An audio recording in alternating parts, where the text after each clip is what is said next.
Hello. Welcome to the Self-Love During Stressful Times webinar and free online workshop. So glad to see you guys logging into the chat room, coming into this space. Like I mentioned in my email, I've just made myself as cozy as possible. I've got my favorite jumper on, surrounded by pillows and blankets. Got my candles lit behind me. And I've been smudging the space. And although I couldn't find any Baileys for my hot chocolate, I did make a really yummy raspberry lavender hot chocolate. So just feeling very cozy and really excited to be spending this time with you. So you are definitely in the right place if you find it difficult to be kind to yourself when life gets stressful. If your daily practice is the first thing to fall by the wayside when you're busy, or if you're just struggling to create a daily practice in the first place. So during the Self-Love During Stressful Times workshop, and as we spend the next hour together, we are going to be talking about how to maintain or even amp up your self-love practice when life is moving at a mile a minute. Hi, Carrie. Hi, Megan. Hi, Thea. Hi, Danny. Oh, it's so nice to see everyone logging in. We're going to talk about some simple strategies for practicing self-love when you feel like you don't have a second to spare. Creating an intuitive relationship with self-care so that even when our schedule is disrupted, we can still take care of our own needs and stay in touch with ourselves.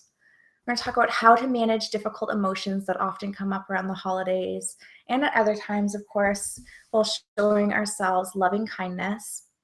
And we're going to talk about navigating setbacks with love and grace and getting back to our self-love practice when busyness pushes us off kilter. So as most of you have noticed, there is a little chat box just below. Hi, Charlotte. I'm here, just not sure how to chat and watch at the same time. Yeah, it's really up to you whether you want to just minimize the video and just kind of like have both open at the same time on the sarahstars.com/live-webinar page. So if you're at this link, you should be able to have the video playing and look at the chat bar underneath and just kind of flick between the two. But it's really up to you how you want to navigate it.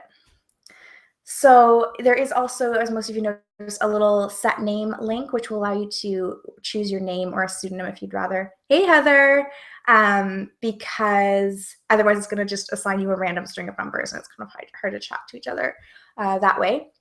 So it'd be great to know who's here today. Just pop in, the chat box where you're from. And I thought it would be really fun to start things off with a bit of a gratitude party and sharing 3 things that we're grateful for, because this is an excellent thing to do around the holiday dinner table. And I thought if we did it right now, it will just show how easy it is to kind of raise the vibrations and the love and energy in a room just by talking about the things that we're really excited about and grateful for. So if you could just pop anything that you're grateful for in the chat box, I will read them out. And I'll start by sharing 3 of mine. So one thing that I'm really grateful for is that I'm actually quitting my full-time job tomorrow and starting a part-time bridge job in the new year. So I will be focusing on my business more.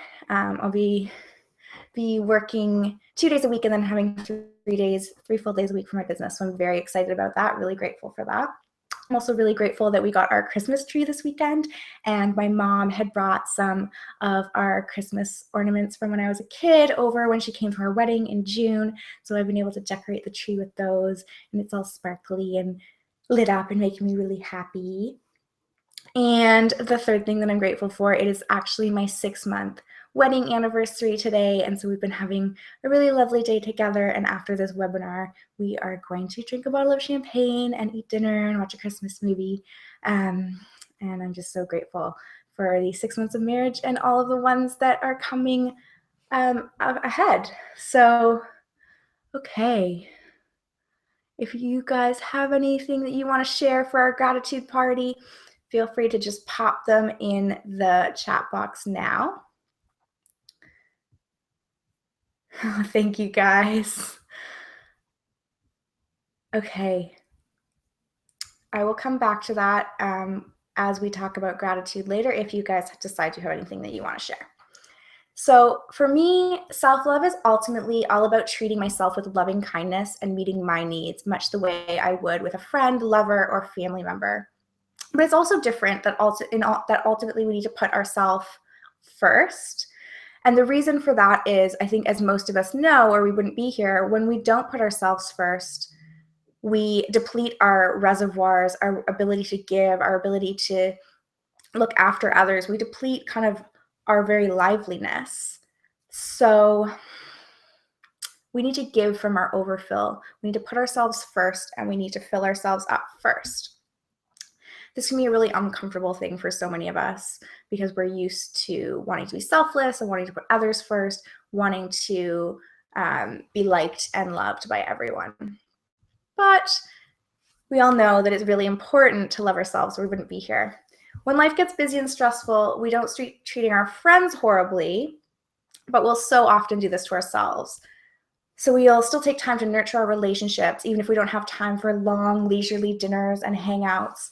Like, for example, I make sure to kiss my husband every day and tell him that I love him. And we do absolutely prioritize time for going on special dates and doing things that we love together. We can't necessarily do those things every day. It's not financially feasible, and it's not going to fit in with our schedule either, because we've got to work, we've got to do the laundry and feed our cat and normal life stuff. So while it's really important to make time for the bigger self-love moments, the rituals, the meditation, the daily practices, the self-love dates, all of that is so important. But it is still absolutely possible and important and crucial to be loving ourselves in all of those moments in between, especially when life gets busy. And so that's why the first point that I really wanted to stress today is that self-love is a mindset. We think of our daily practice, our meditation, our exercise, our green smoothies, our morning pages, all of those acts of self-love, we think of them as our self-love, as if that is what self-love is. But self-love is actually a mindset that we cultivate. It's the mindset of loving ourselves. All of those other things are tools that we use to build or express our self-love. So, for example, I was speaking with Kitty Cavalier earlier this week and interviewing her for my podcast, and that'll be the first episode that I share with you guys in the new year. And for those of you who know Kitty, she is the queen of seduction. She's a burlesque dancer. She's absolutely gorgeous. She's so sensual and seductive, and all of her work is around helping women to get in touch with their seductive side. So, that's this image that we have of Kitty, and she was talking about how she recently just bought a new house, and she's just settling in, and she's doing all of the renovations and decorating and kind of nitty-gritty stuff that it takes to get a house ready. And so, at the end of the day, she's like covered in sweat and her hair's dirty and she's wearing grubby clothes, and she loves herself just as much in those moments as when she's all dolled up for a burlesque show. And she still thinks that she's the absolutely sexiest person on the planet when she's in those grubby clothes as when she's dolled up to do burlesque. And so for me, I love myself just as much as when I'm working a mile a minute on my business as I do when I'm on a hot date with my husband, and as I do when I'm laid up on the sofa with a cold, unable to do anything other than eat soup and watch Gossip Girl. There's no green juice or meditation in sight in those moments. But what doesn't change is how much I love myself. What does change is how I express that self-love. So self-love is that mindset, that permeating feeling of love that we can tap into at any time. And obviously that doesn't mean that I'm perfect and that I never have a negative thought about myself. My inner critic totally has days when it feels like he's ruling the show, or when it's just hard to find a lot of energy and motivation. Like, those days definitely exist, but what is where the self-love comes to play is having those tools and that mindset to know how to tap back in to that feeling. So that's really important, I think, to remember, to not get caught up in the practice being the self-love. The practice is how we build that foundation, how we cultivate that mindset. And so, yes, it is critically important. But when you've done, you have that mindset that you can coast with a little bit when things get busy. And we're going to also look at some little tools and rituals that we can use when we're super duper short on time. You don't always need a lot of time. So we'll be talking about that as well. The second thing that I wanted to stress is that self-love can be as simple as choosing a new thought. And so what's really important to remember is that our thoughts create our emotions, and our emotions create our behavior. And so that's, kind of like a 3-point loop that's happening psychologically for us, which means that quite literally our thoughts become things. And I know that we hear this a lot when it comes to manifestation and the law of attraction. And so for some people, that makes it really easy to dismiss as woo-woo garbage, like, oh no, of course our thoughts don't become things. They are just, did you actually see Chuck and Vanessa on the tube once? I would freak out too. Sorry, so our thoughts literally become things. It's easy to dismiss that and think, oh no, that's just some,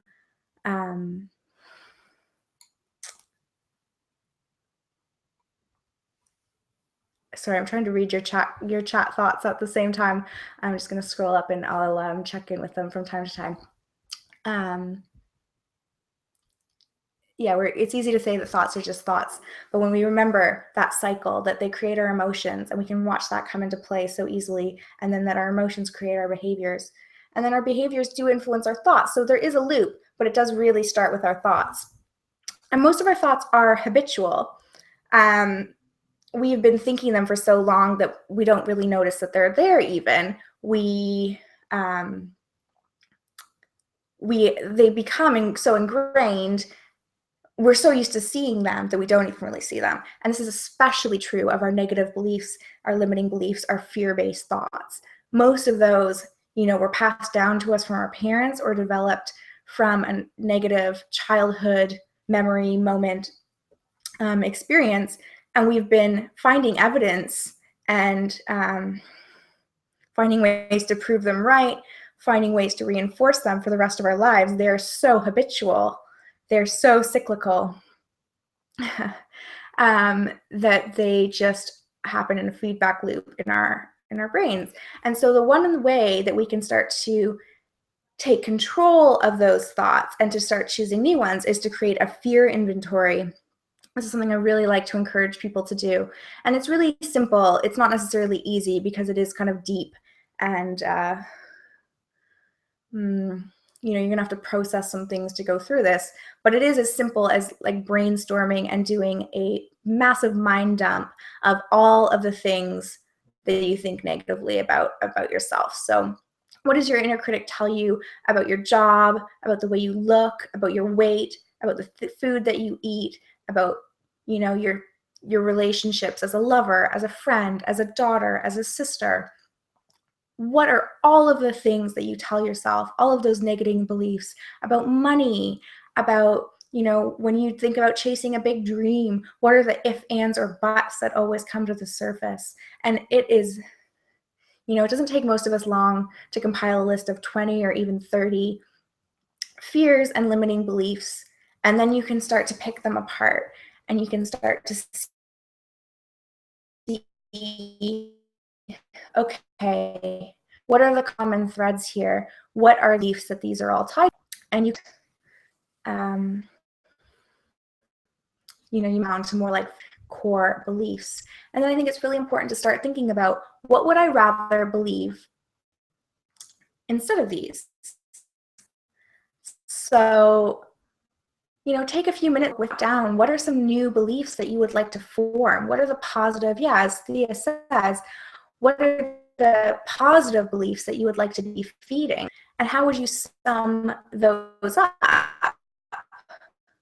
So for example, is that I think that sometimes can be bullshit because it's literally a way of feeding ourselves is if you are really struggling when you look at yourself in the mirror.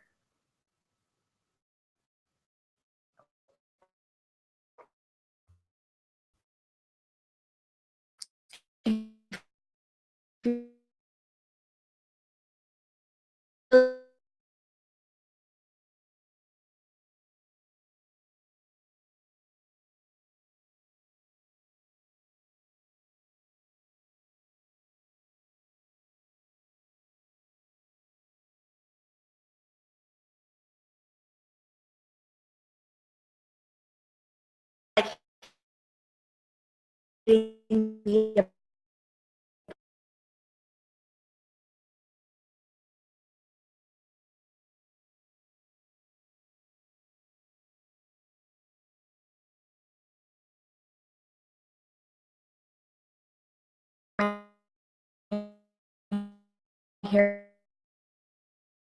today to, oh my God, and oh, you guys can't see me? Okay. Let me just see if there's anything on the Google Hangout that I can do to.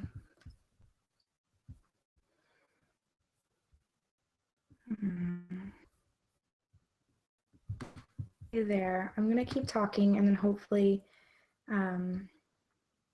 it will pick up for you guys. So yeah, you can, you all of a sudden you've downward spiral from not liking your hair to thinking, I can't ever do anything right, I'm a failure, no one's ever gonna love me, and you get down to these core limiting beliefs and these core fears so quickly, and it can just suck you down into this really negative space. And choosing a new thought allows you to hit the abort button right at, I don't like my hair, and not get down into that place, or at least not go down into that place so quickly. So if you were struggling with finding yourself beautiful, rather than saying, I find myself to be so beautiful, and I think I'm the sexiest person on the planet, or whatever it is that you want to believe, instead just affirm your belief. So it might be, I commit to seeing myself as beautiful, or I commit to finding opportunities for abundance. I commit to seeing myself as lovable. Or one of my favorite ones, which is just so simple, is I can choose to see love instead of this. I choose to see love instead of this. And so effective whenever I have a judgmental thought about another person, to just put the button on. Actually,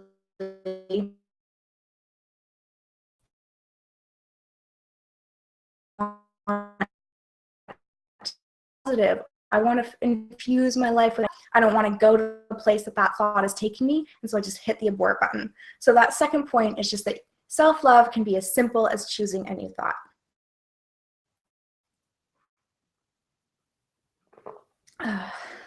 And something that I've been hearing from so many right now, self-love just feels like this big fucking to-do list, and it's really overwhelming, and they feel like they can't ever do all of the self-love things that they're supposed to be doing. And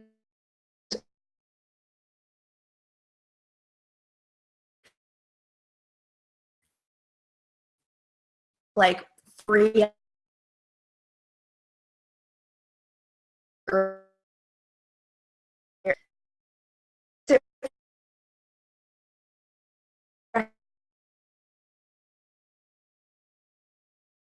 just went on and on and on, everything in full and happening.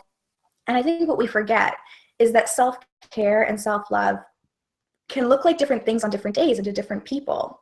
So rather than getting caught up on the things you should be doing to practice self-love, focus on fulfilling your own needs. And so I just want to take a few minutes right now, and I hope you'll indulge me with this. It's just to do a couple of minutes of checking in with ourselves and seeing what would be helpful in our self-care right now. Because it's never helpful to berate ourselves for not doing everything. It's never helpful to, to set ourselves up for failure. So if you're willing, just take a few minutes right now and close our eyes. We're just going to practice asking our heart what we need. And you might have a really clear message come through right away, or you might not. Either is okay. It's just about creating that space and starting to create a deeper connection with ourselves. So we're just going to close our eyes. Start taking long, deep breaths in through your nose.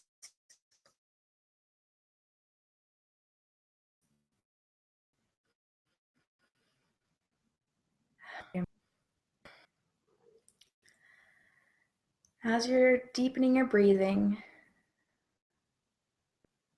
lengthening each inhale and each exhale, just let your thoughts float away as if they're big puffy clouds in your mind, and just let them float away.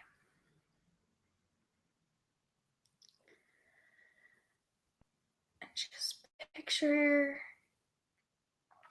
kind of a golden ball, which is where your focus and your attention is, and just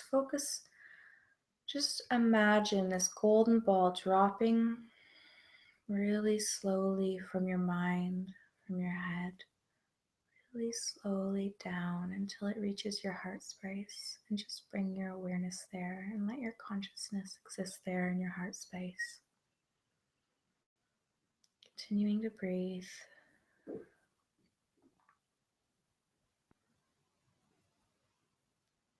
Just becoming aware of that space and whatever it's like for you. Maybe it's a certain color. Maybe it's like an expansive room full of candles, like a library, like a meadow. Just allow yourself to settle in. If you find yourself being pulled back up into your mind, just let that golden ball drop down.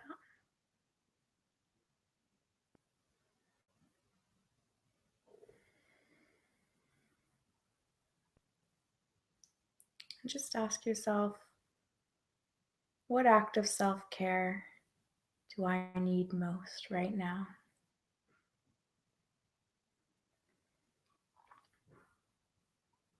Just spend a couple of moments listening. What act of self-care do I need right now?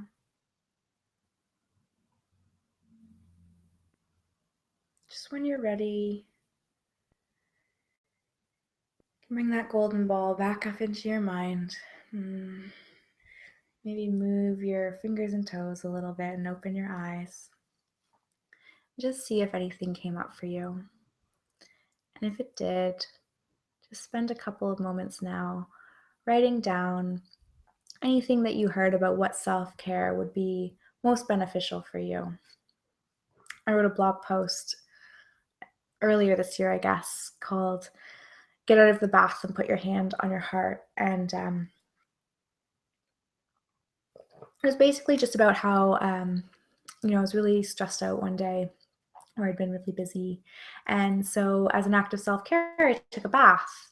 And, I put some nice bath oils in it, and I was lying in there reading.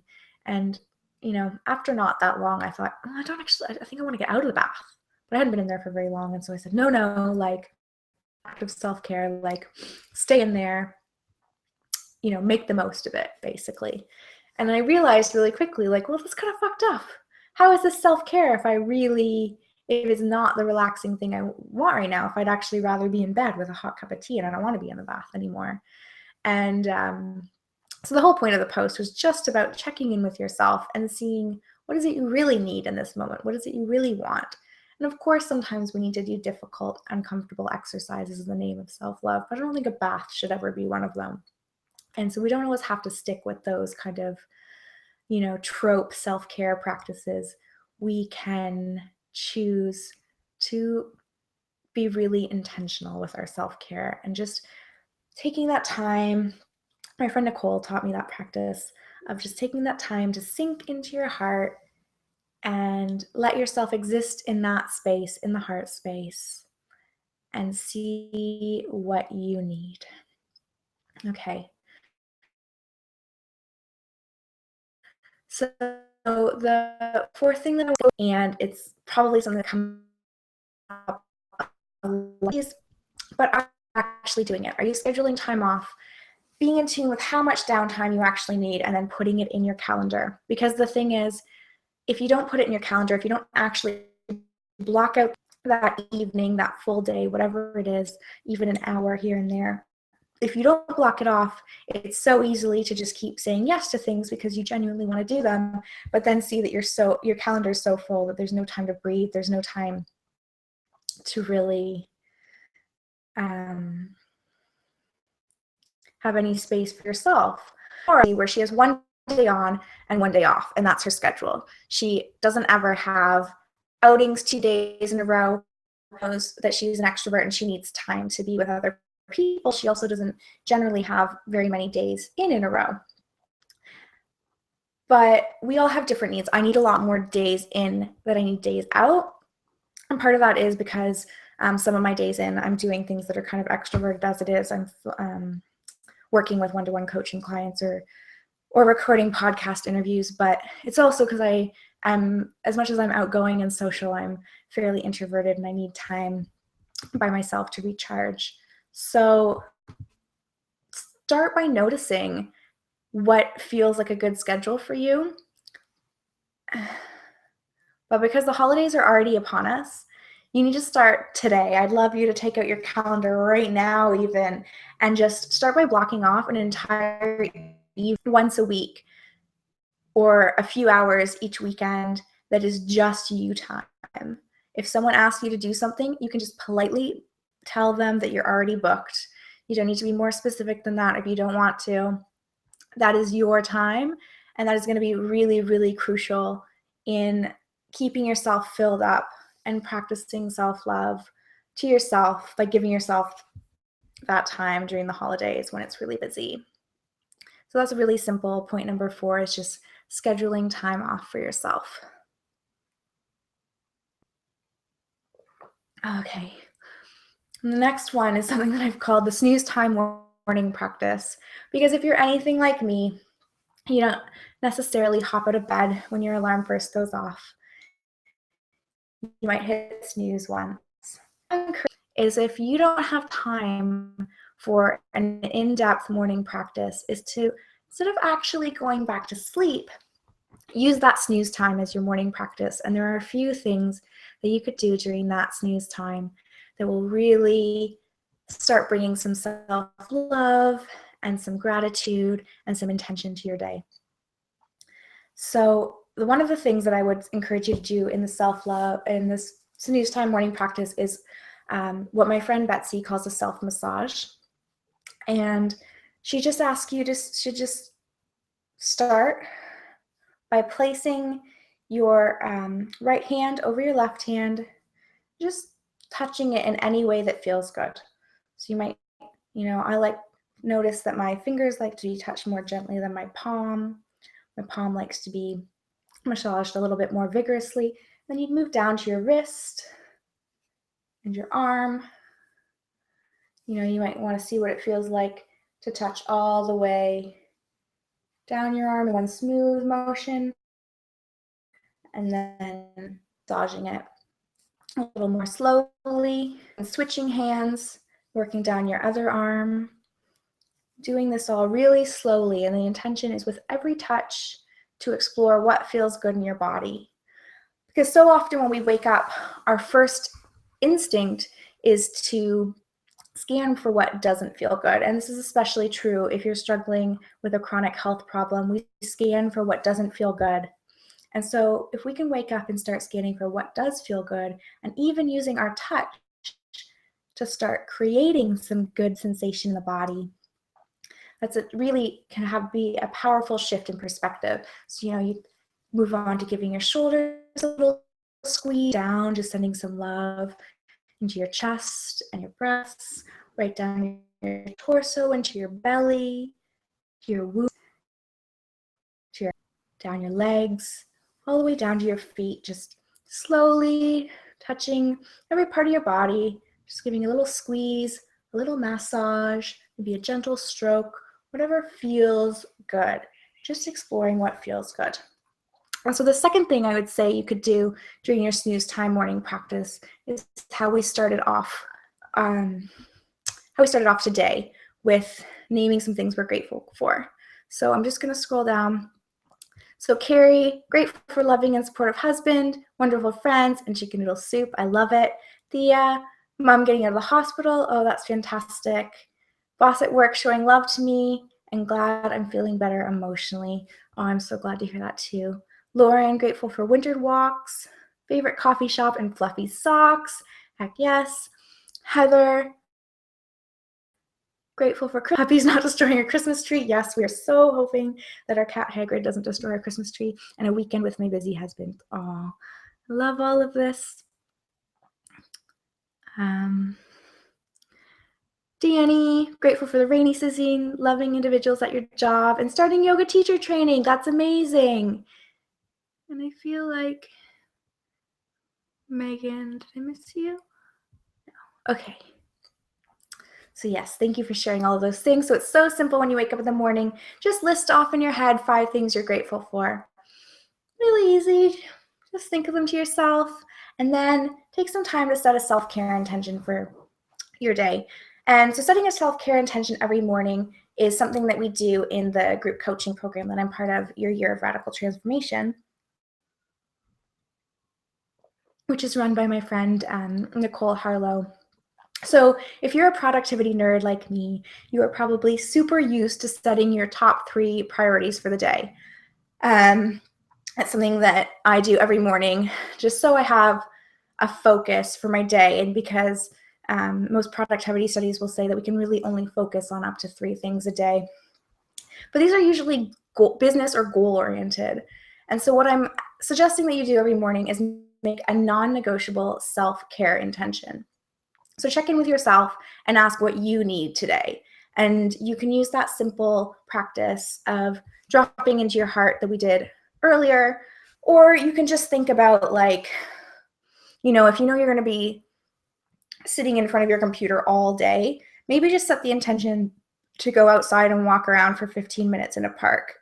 Or if you know that you're going to be going to a restaurant and eating really rich, decadent foods in the evening, maybe just set the intention of having a really healthy breakfast. Figure out what will fill you up.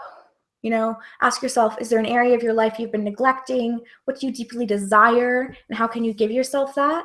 And then set an intention, and even more powerfully, decide the best time to do it. Like, really think about how that is going to fit into your day, and you're a little more likely to achieve it that way. So then just treat it as your top priority and focus for the day.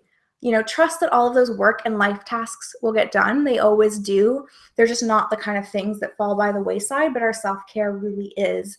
So if you can shift to your thinking to putting your self-care first and putting that one simple intention first, this will help fill you up and you'll be prepared to tackle everything else.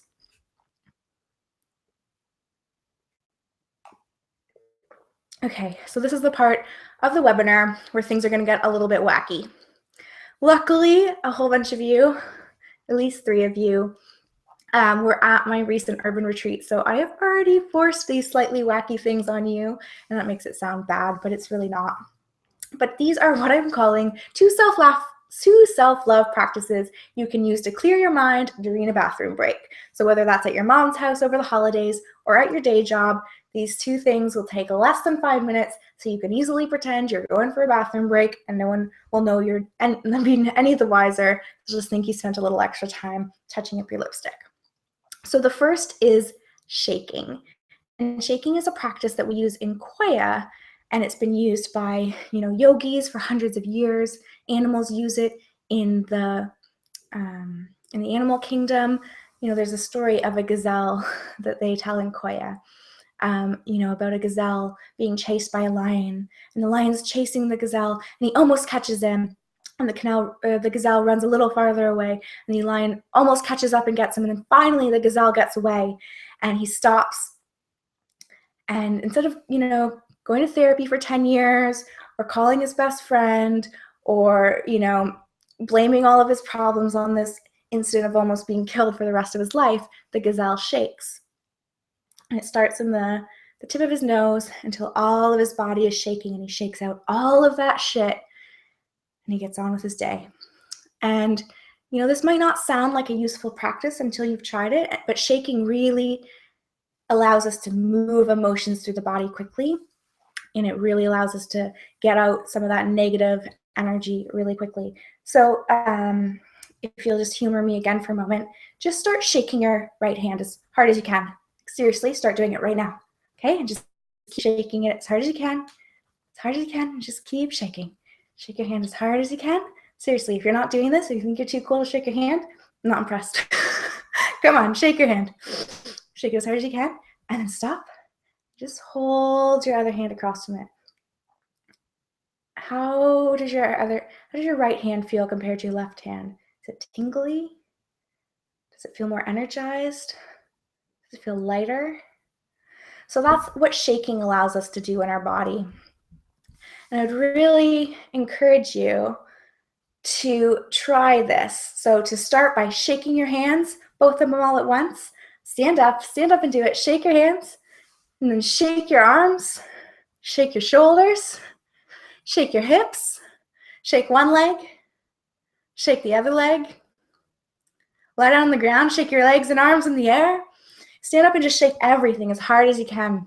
Put on a really upbeat song and do that, or even just go into the bathroom or the back room or wherever you can and just shake, and you can just imagine all of your negative thoughts, all of the shit that's happened to you during the day, anything bad that's happened, anything bad you've been thinking to yourself, just imagine it flinging off of you like these thick oil droplets and just going back into the earth to be recycled, to be turned into something new.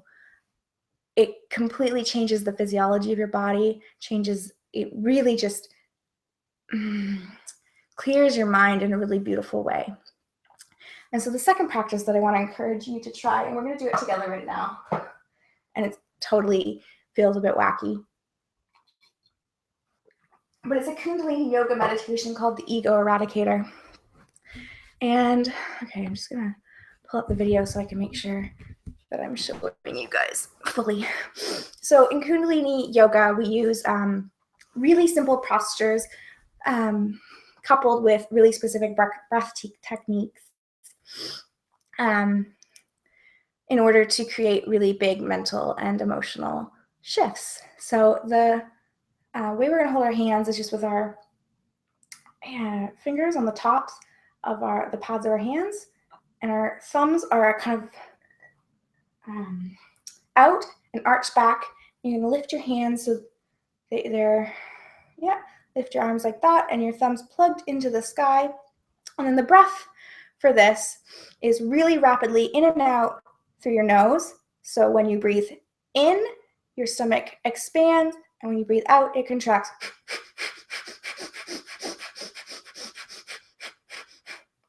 So I really want you to start doing that right now. Just give it a try, just to see how incredibly it will shift your emotional and mental state and how it helps to clear your mind. So I can't repeat the breathing with you and walk you through the meditation. So just right now, if you just want to lift your hands above your head, fingers on top of your hand, the pads of your hands, thumbs plugged into the sky, and start that breathing. So if you just keep doing that, keep breathing. We're going to do this for 3 minutes. Keep your eyes closed. Your eyes a little bit, focusing on your third eye point right here, right between your eyebrows. And just keep pumping that air in and out of your nose. You're pushing your belly out and then pumping it in, pushing it out, pumping it in, pushing it out, pumping it in, and just keep breathing really rapidly in through your nose, out through your nose, in, out, in, out, in, out. Keep doing that. And it might feel silly and you might want to stop, but just go and just bear with me. It's only 2 more minutes of your life, and I promise that it's such an effective tool. It's incredible if you want to use this every morning to really shoo your ego out before you start your day, before you start working on those top priorities. Keeping your eyes closed, your arms up, and just remember that discomfort is in the mind. If you're experiencing physical pain, then of course you should stop, put your arms down. But if you're just experiencing discomfort that's in the mind, you can push through that, and that's where the breakthrough happens. You're almost there. Just keep going, pumping your stomach in and out, pumping that air in and out through your nose. Just stay strong, keep those arms strong. Keep pumping that air in and out, in and out.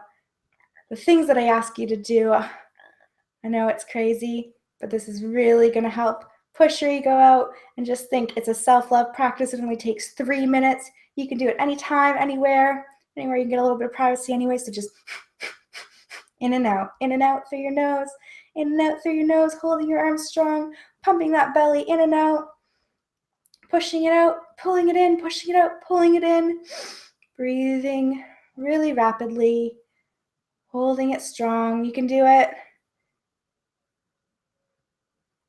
I'm just gonna... Yes, this is the breath of fire. This breath is fire coupled with this posture, ego eradicator. All right, and so bringing your breath back to normal. Gonna bring your thumbs up to touch. Inhale, exhale, and let them fall down to your knees. So that's the breath of fire. And just using that breath can really help clear your mind. And it's a really good way, if you struggle with meditation, to get yourself into a really relaxed state to then go into a deeper meditation or a kind of more traditional meditation. And so I'd encourage you to just take a moment now just to, write down if your mind feels any different after using the breath of fire, the ego eradicator, than it did before.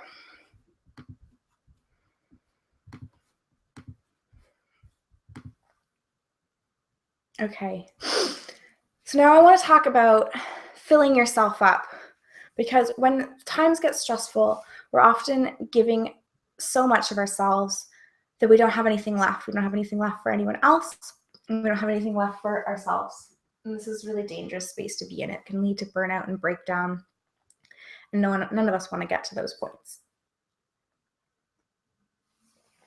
So one strategy that can be really helpful is to create a buffer that helps you transition from one time of day to the other. And so what I mean by this is having 30 minutes. So for example, having 30 minutes at the end of your workday, well, once you finish your workday, having 30 minutes just to yourself where you can transition into the next part of the day.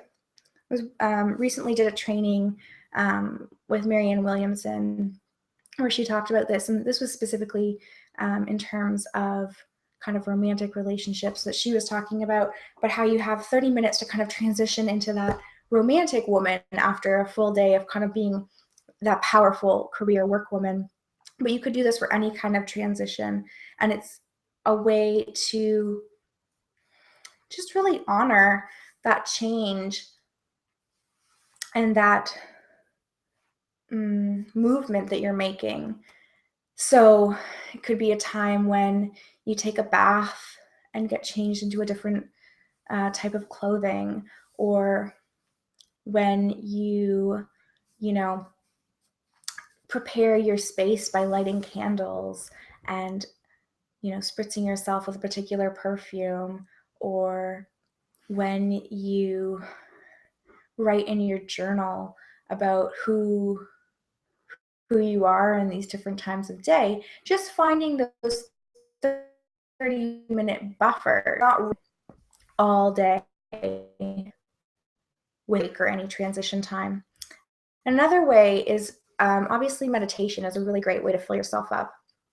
We often talk about meditating either at the beginning or the beginning or the end of the day. But I was recently listening to a podcast that made a really great point, which is that meditation is a great thing to do at the end of the workday because it can fill us up.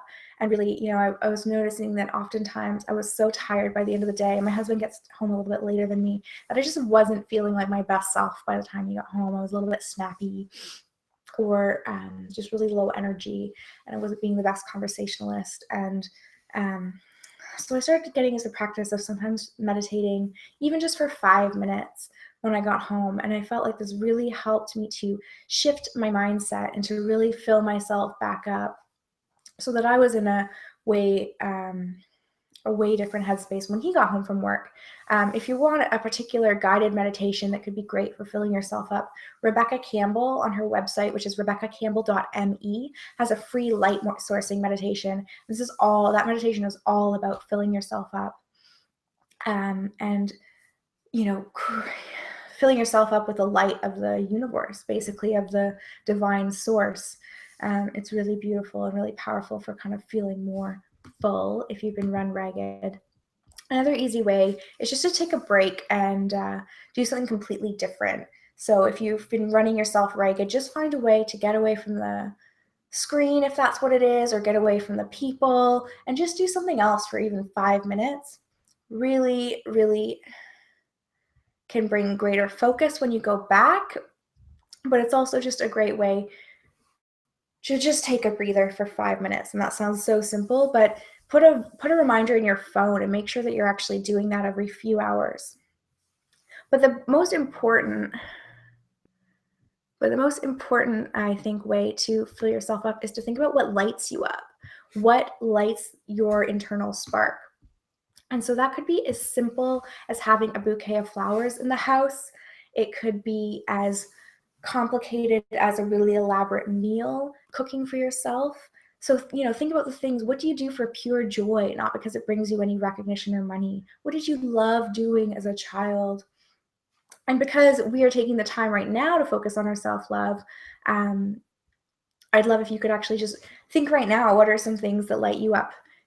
The simpler, the better. And just incorporating as many of those into your day as you can. So if it is something like flowers or inspiring quotes or pretty pictures or coloring in a coloring book, if they're things that are kind of simple to incorporate into your day without taking a lot of extra time, start doing them. Start filling yourself up with those things that have nothing to do with money or recognition or success or ambition. Do them for the pure joy and for the fact that they will fill you up. So the next thing is to identify your stressors and get really clear on how you want to react. So this is all about the holidays, but also about any time when you're going into a situation that kind of fills you with dread or with fear, or at least with kind of apprehension. So, for example, you might have an uncle who makes homophobic jokes. Your dad might always ask when you're going to get a real job, or maybe your mom is constantly inquiring about when you're going to find yourself a man.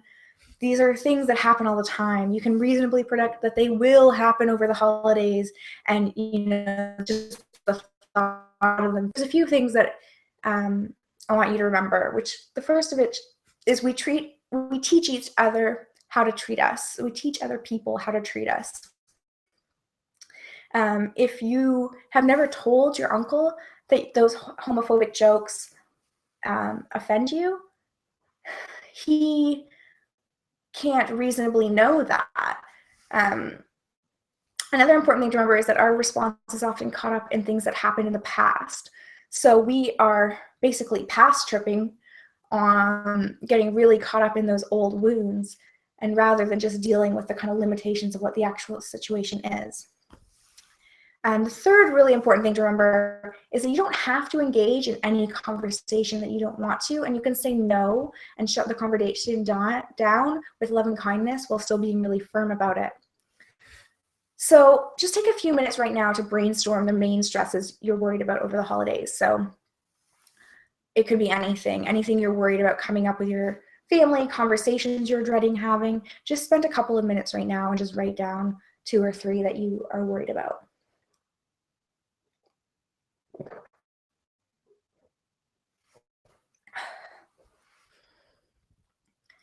And then just think about, how would you want to respond in these situations? How can you respond in a way that is integrity with your beliefs, that shows loving kindness to yourself and to others, while still being firm about what you want and is true to yourself? So, for example, you might say, "Thank you so much for asking. That's actually been very challenging for me, and I'd rather not talk about it right now. It's trying to spend time with me. I hope you had nothing to do with you. It's just quite painful to get into."